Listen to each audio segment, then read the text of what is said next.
Hello, welcome again to my YouTube channel. My name is Dr. Mercy Obonne Umeri. I just want to use this opportunity to thank every one of you who have been following up with me in this past few weeks. Thank you so much. Your support has been very encouraging. And I just want to say, if you're here and you haven't subscribed to my YouTube channel yet, please go ahead and hit the button.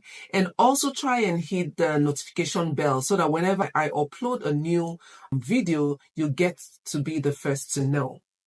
When I started a few weeks ago, the first video I did was on due diligence, where I talked about the importance of understanding the immigration laws concerning whatever country you're going into. And I also talked about the importance of understanding the childcare policies in whatever country you're going to. Today, I'll be talking about another part of the due diligence process that I think everyone should know before they travel abroad for school. There are so many schools that are not very sincere when it comes to their accreditation, when it comes to the cost of attending their programs. And I think it is something you should be aware of. Before I applied to the school in the US, I made sure that the program I was going into was accredited. The reason is that you want a situation when you're done with your program and they give you that certificate. You want to be sure that the school that is offering that certificate is actually accredited. And these issues do not only happen abroad, they also happen in our home countries. A few weeks ago, the Ministry of Education through the NUC is the Nigerian Universities Commission, found out that there are some schools that are operating in Nigeria that aren't accredited. And when I talk about these schools, they're not just local schools. These are international education bodies that are operating in Nigeria and are not accredited. And the NUC published their names. Now, one of the first things you should do before you even apply for any program, whether it's a master's program, whether it's a doctorate program, whether it's an accreditation, whether it's a diploma, whatever it is, ensure that that program and that school is accredited. Most of this information should be forward-facing. I say forward-facing because it is assumed that they should have this information on their website. But if they do not have that information on their website, there are ways to also find out if the schools are actually accredited. Like I mentioned, if you're in Nigeria, through the NUC, you can check what schools are accredited from their website. If, for instance, you're in the US, you can check through the Council for Higher Education Accreditation. That's where you get to see all of the schools that are accredited in the US. Again, for me specifically, when I was going through my master's program, I got my master's in public administration.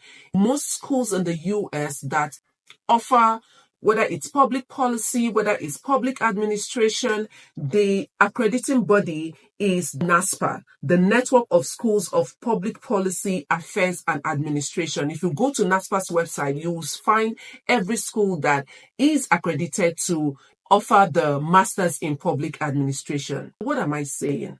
It is important that you know if the school is accredited.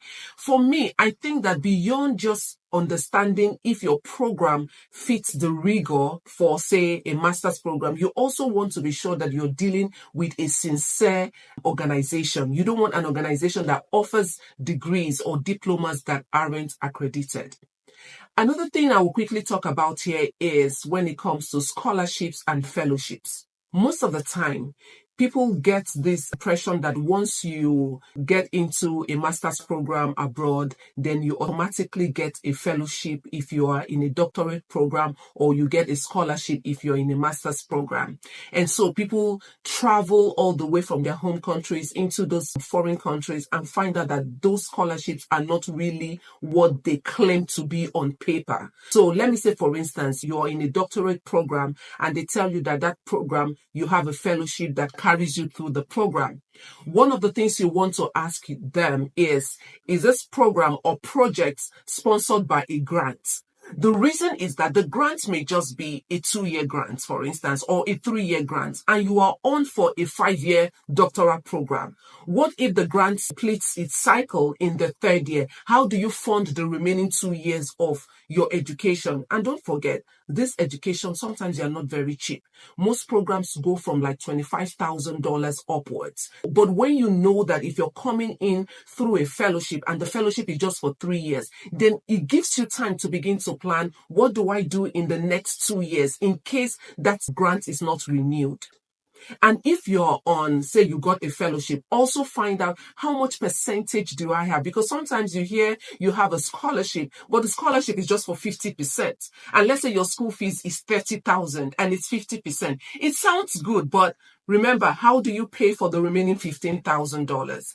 I'm saying all of this because it is important that you do your due diligence before you get into, number one, the program. I say make sure it is accredited. You can find this information online. Secondly, ensure that you understand the costing for each program that you go for. This will help you plan accordingly.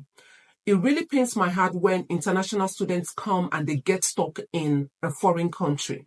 Sometimes it's not because they plan not to pay those fees. Sometimes it's because they did not get the full information concerning the costing, the duration of the program, and how much they actually need to complete that program.